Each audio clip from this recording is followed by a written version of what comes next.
ऐसा करिए जिससे हम मोटिवेट हो, हम कुछ अच्छा करने के लिए प्रेरित करिए, बस हमारा पर्स नहीं है मैम। यहाँ वाले स्टूडेंट है, यहाँ आपसे कुछ सीखने आए, लेकिन आप तो हिंदू मुस्लिम मार काट मार छाट यही सब कर रहे हैं। भारत का प्रधानमंत्री क्यों नहीं सख्त कदम उठा रहा है?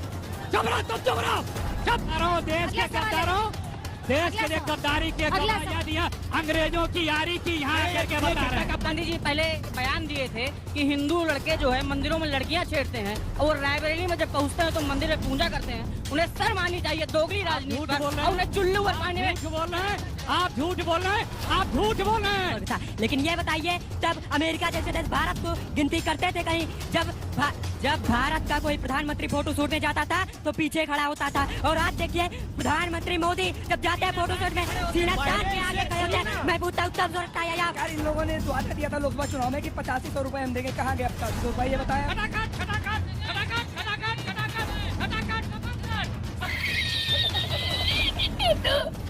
एवरीवन, स्वागत है आप सभी को द हिंदू डिबेट के एक और नई कमाल की डिबेट वीडियो में। तो दोस्तों आज का डिबेट बहुत ही ज़्यादा धमाकेदार होने वाला है और बहुत ही ज़्यादा डिबेट में मजा आने वाला है, क्योंकि दोस्तों आज का डिबेट होने जा रहा है ऑडियंस वर्सेस अखिलेश प्रताप सिंह में। यहाँ दोस्तों जो अपने अखिलेश प्रताप हैं वह दोस्तों मतलब जैसे कि आप सब लोग तो उनको जानते हैं, इसमें बीजेपी के कुछ नेता भी थे और कई सारे ऑडियंस, और इसमें ज़्यादा से ज़्यादा ऑडियंस का सवाल उठाया अखिलेश प्रताप के ऊपर। और अखिलेश प्रताप ने ये चीज़ मुझे बहुत ही बुरी लगी कि उन्होंने जो है ऑडियंस को भी मतलब बदनाम करके उन्होंने गद्दार बोला, ऑडियंस को गद्दार बोला। और ये चीज़ ऐसे लखनऊ के ऑडियंस को गद्दार बोलना ये आपके लिए सही नहीं हो सकता है, और आपने ये चीज़ गलत किया। और दोस्तों डिबेट में बहुत ज़्यादा मजा आने वाला, तो डिबेट को लास्ट तक जरूर से देखिएगा। और डिबेट अच्छा लगे तो डिबेट को लाइक करना, चैनल को सब्सक्राइब करना, ज़्यादा से ज़्यादा मात्रा में वीडियो को शेयर करना, सब्सक्राइब करना, शेयर करना बहुत ही ज़्यादा मस्ट है। तो आप सब लोग ये चीज़ जरूर से कर दीजिएगा। एंड चलिए मेन वीडियो को स्टार्ट कर लेते हैं। के जो बड़े बड़े नेता हैं जो हमारे समाज की जातियों को बांटने में लगे हुए हैं और जातियों को गिनाते रहते हैं अपने सैकड़ों भाषणों में, वो कभी भी मुस्लिम समाज या किसी और समुदाय की जातियों के ऊपर कभी कोई बात क्यों नहीं करते हैं? अखिलेश जी, अरे भैया, जो हनुमान की भी जात बताने वाले लोग हैं, हनुमान की भी भगवान की भी जात बताने वाले की बात कर लो। लगे रहो आप लोग, लगे रहो। इस देश में, इस देश के नौजवानों को नौकरी चाहिए, शिक्षा चाहिए, बेरोजगार चाहिए। आपको अपने घर वालों से पॉकेट मनी मिल जा रहा है, इसलिए आप लोग जो है यहाँ बैठ करके नौजवानों की चिंता करो। 10 साल से ज्यादा सत्ता में आप हो गए, कौन सी नौकरी दिया? 2 करोड़ नौकरियां मिल गई, समाजवादी 2 करोड़ नौकरियां मिल गई इस देश में। वही होता है, कभी पीडीए होता देश में नौकरियां मिल गई। समाजवादी पार्टी कभी ए से जेड की बात क्यों नहीं करती? आप पीडीए की बात करते हैं, ए टू जेड की बात क्यों नहीं करते हैं? ठीक है, अगला मेरा सवाल अखिलेश जी से है। मैं रायबरेली से हूँ और राहुल गांधी जी पहले बयान दिए थे कि हिंदू लड़के जो है मंदिरों में लड़कियां छेड़ते हैं और रायबरेली में जब पहुंचते हैं तो मंदिर में पूजा करते हैं, उन्हें शर्म आनी चाहिए दोगली राजनीति पर, और उन्हें चुल्लू पानी में। झूठ बोल रहे हैं आप, झूठ बोल रहे हैं आप, झूठ बोल रहे हैं। अरे बलात्कारियों को तुम महिमा मंडित करते हो, बीएचयू के बलात्कारियों का, बीएचयू के बलात्कारियों का तुम भाजपाई महिमा मंडल करते हो। मिल्किस बानो के बलात्कारियों का महिमा मंडल भाजपाई करते हैं। बीएचयू की छात्रा की दुराचार करने वाले भाजपाइयों को, आईटी सेल वालों का ये महिमा मंडल करते हैं। लखनऊ में रोजाना बलात्कार पकड़ा गया है। यूनुस चौधरी बागपत का आपका जिलाध्यक्ष अभी पकड़ा गया है कांग्रेस से, कुछ तो शर्म करो। मैं सपा के प्रवक्ता से एक सवाल पूछना चाहूंगा, क्या उनको ये कानून व्यवस्था नहीं अच्छा लग रहा है जहां अपराधियों का इनकाउंटर हो रहा है? नहीं। क्या उनको वही कानून व्यवस्था चाहिए जो इसी हजरतगंज चौराहे पर सीओ को गाड़ी के बोनट में बैठा के घुमाया जाता था? आपको शायद पता नहीं है कि यही चौराहा है। विवेक तिवारी को गाड़ी में किस तरह से मार दिया गया, गिरफ्तार पता नहीं विवेक तिवारी को। और इसी लखनऊ में यही चौराहा है, नीचे मायावती की मूर्ति तोड़ी थी सफाई गुंडों ने, और यूनुस चौधरी अभी बागपत में किस तरह कानून व्यवस्था लचर है और कहने से कुछ नहीं होता। यही चौराहा है, विवेक तिवारी को किस तरह मारा गया। आप क्या बात करते हैं? आज अखबार उठा लीजिए तो पूरा पन्ना रंगा रहता है, अखबार उठाइए तो पूरा पन्ना रंगा रहता है। पूरी तरह से कानून व्यवस्था लचर है पूरे प्रदेश में, उत्तर प्रदेश में पूरी तरह करने जा रहा था, उसको क्यों बचा रहे हैं? क्यों नहीं पार्टी से निकालना है उसको? जनाब, केंद्रीय मंत्रिमंडल में कितने दुराचारी थे पता है? उत्तर प्रदेश के मंत्रिमंडल में सिर से लेकर के सिरे से लेकर के नीचे तक सीएम, डिप्टी सीएम से लेकर के अदाना तक भाजपाइयों पे कौन कौन से मुकदमे हैं और कौन कौन से मुकदमे वापस हुए हैं? कि सारे देश में जहां दुराचार बलात्कार होता है वो कौन लोग पाए जाते हैं? वो किस बैकग्राउंड के आते हैं? लखनऊ में बलात्कार हो रहा है, क्यों नहीं कार्रवाई हो रही है? राम जन्मभूमि में काम करने वाली बच्ची के साथ दुराचार हुआ, उसके घर को नजर क्यों नहीं गया? उसका दुराचार करने वाला वो कौन था? अयोध्या में जो दुराचार हुआ, मेरा प्रश्न सभी लोगों से सुनिए, मेरा प्रश्न सभी लोगों से ये है कि हम कॉलेज स्टूडेंट हैं, यहाँ आपसे कुछ सीखने आए, लेकिन आप तो हिंदू मुस्लिम मार काट मार छाट यही सब कर रहे हैं। शाबाश बेटा। कुछ ऐसा करिए जिससे हम मोटिवेट हो, हम कुछ अच्छा करने के लिए प्रेरित करिए। बस हमारा प्रश्न ही है मैम, यहाँ तो मारकाट की बात हो रही है, हम कुछ अच्छा सुनना चाह रहे हैं। आप सब लोग मिलके बताइए, आप स्टूडेंट के लिए आपका प्लान क्या है? सब अपने आप को अच्छा बताते हैं तो प्रूव करिए, प्लान बता के उसको दिखाइए। पूछते हैं प्लान, अभी देखते हैं कौन बोलेगा अपने प्लान पे। आइए आइए मेरे साथ रहिए, अभी देखिए एक एक करके पूछूंगी। वो इनके बारे में बोलेंगे, ये उनके बारे में बोलेंगे, ये इनके बारे में, यही चलेगा। बताइए।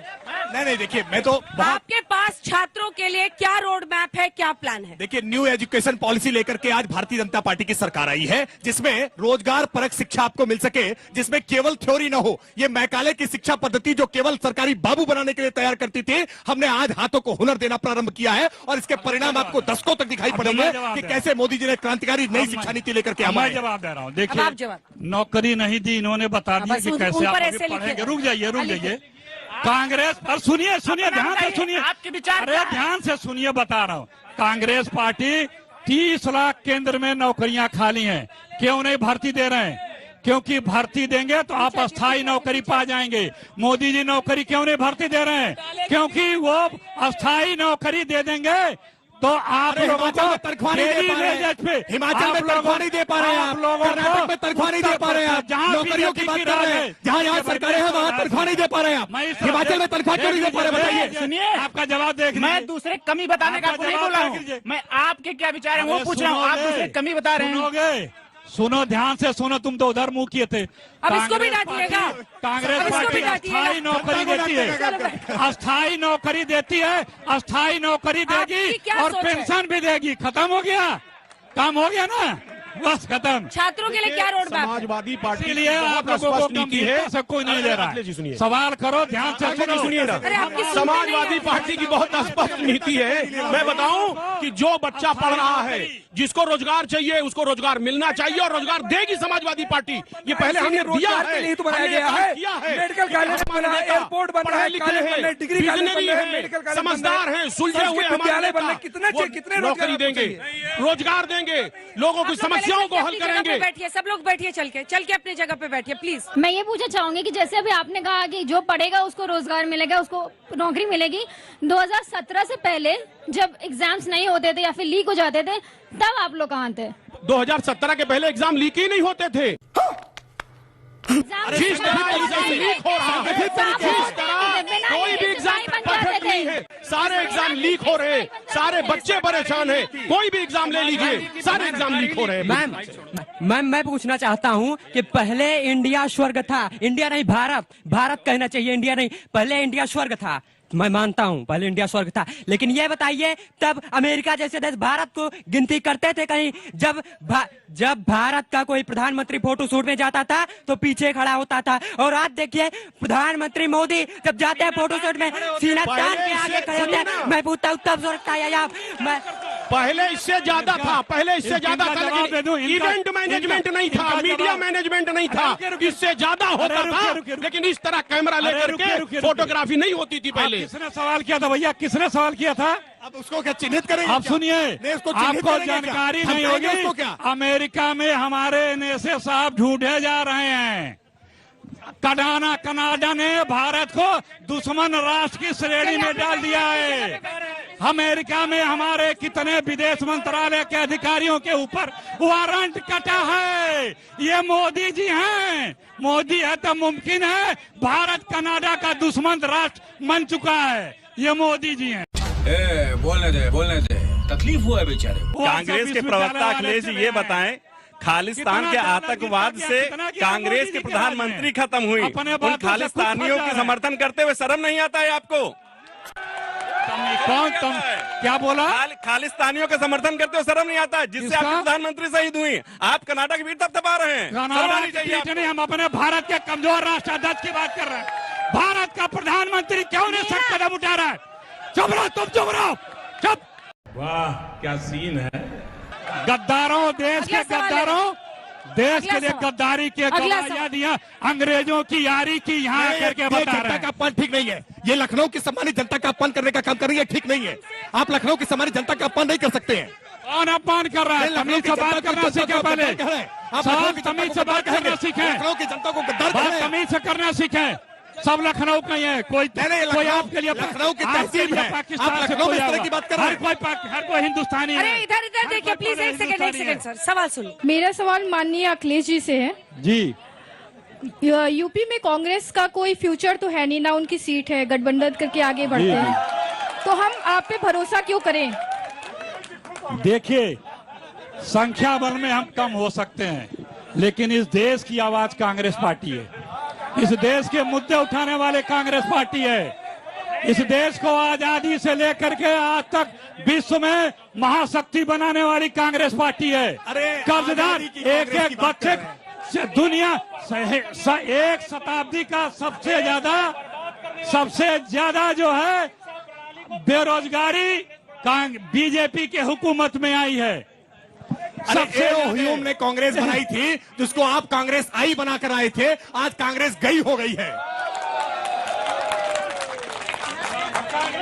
चलिए आखिरी सवाल, आखिरी के 2 सवाल। इसी कांग्रेस सरकार, इन लोगों ने जो वादा दिया था लोकसभा चुनाव में कि 8500 रुपए हम देंगे, कहाँ गया 8500 रुपए? ये बताएं हमको। अगर ये नहीं दे रहे तो ये मंच छोड़ के माफी मांगे सर। खटाखट खटाखट खटाखट खटाखट खटाखट खटाखट खटाखट खटाखट सपाचट सपाचट। आप सभी लोगों ने डिबेट में देखा कि जो अपने अखिलेश प्रताप सिंह होते हैं, उन पे दोस्तों कई करोड़ों सवाल उठते हैं, मतलब कई हजारों करोड़ों सवाल उठते हैं कि मतलब बीजेपी के हिसाब से, और बीजेपी और उनके अखिलेश प्रताप में, मतलब जैसे कि बीजेपी के कुछ प्रवक्ता थे, तो सभी लोगों ने मिलकर जब उनके ऊपर सवाल उठाना चालू किए, तब दोस्तों बहुत ज़्यादा मज़ा आया। और आपको डिबेट कैसा लगा, आप सब लोग कमेंट बताना। वीडियो अच्छा लगे तो वीडियो को लाइक करना, चैनल को सब्सक्राइब करना, एंड वीडियो को ज़्यादा से ज़्यादा मात्रा में शेयर करना। सब्सक्राइब करना, शेयर करना बहुत ज़्यादा मस्ट है, तो आप सब लोग जरूर से कर दीजिएगा। एंड वीडियो को हम लोग पे कर लेते हैं ख़त्म। मिलते हैं लेकिन एक और धमाकेदार डिबेट के साथ, तब तक के लिए राधे राधे।